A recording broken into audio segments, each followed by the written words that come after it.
Hello guys and gals, Buffalo here. I've been having a ton of fun out of this little Kel Tec Sub 2000 Gen 2 that Uncle Dan sent over to the channel.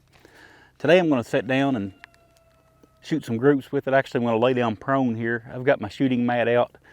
I've got a target set up at 50 yards. I use the laser rangefinder to set it up. Everything's on the up and up there. I'm just going to shoot some practice ammo. You guys see me shoot this stuff a lot on the channel. Blazer brass. This is 124 grain. It's labeled as FMJ. Basically just a plated bullet though. But I want to shoot these and just see what kind of groups I can get with it at 50 yards. Okay, so I've got 5 rounds in the gun. Of course, we're just shooting iron sights here, so this doesn't really tell much about the inherent accuracy of the gun itself, but I just wanted to see how well that I can shoot it.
Five rounds.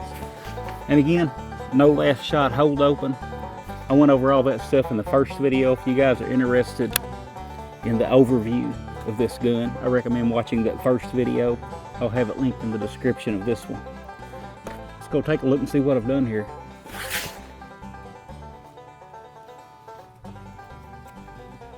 All right.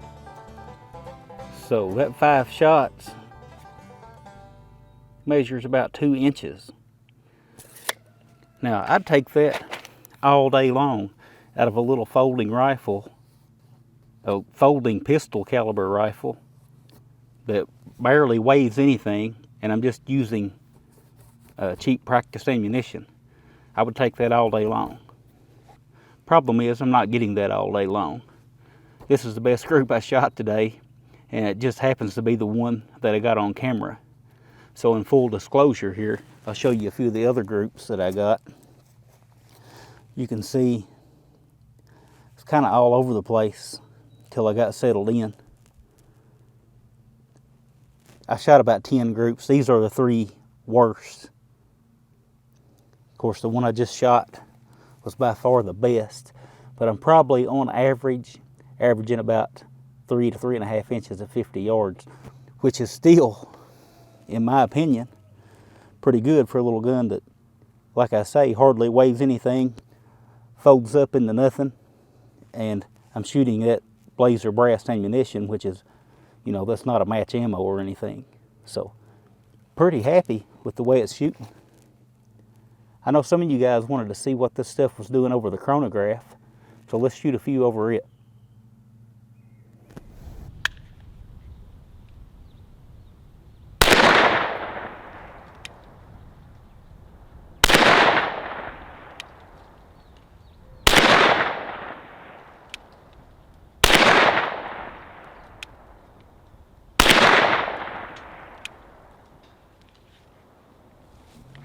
So the numbers are right there. You can take a look at them for yourself.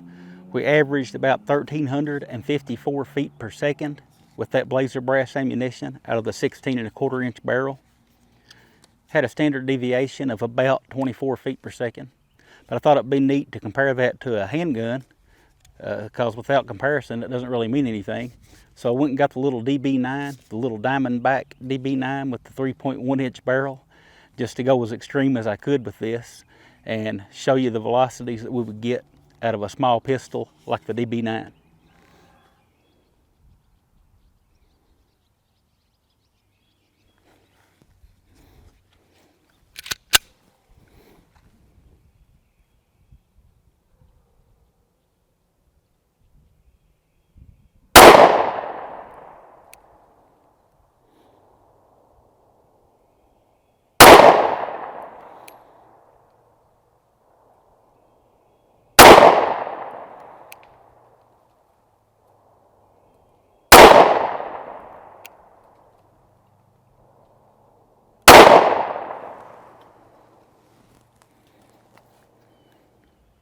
So as you can see, the little Diamondback DB9 gave us an average velocity of 997 feet per second.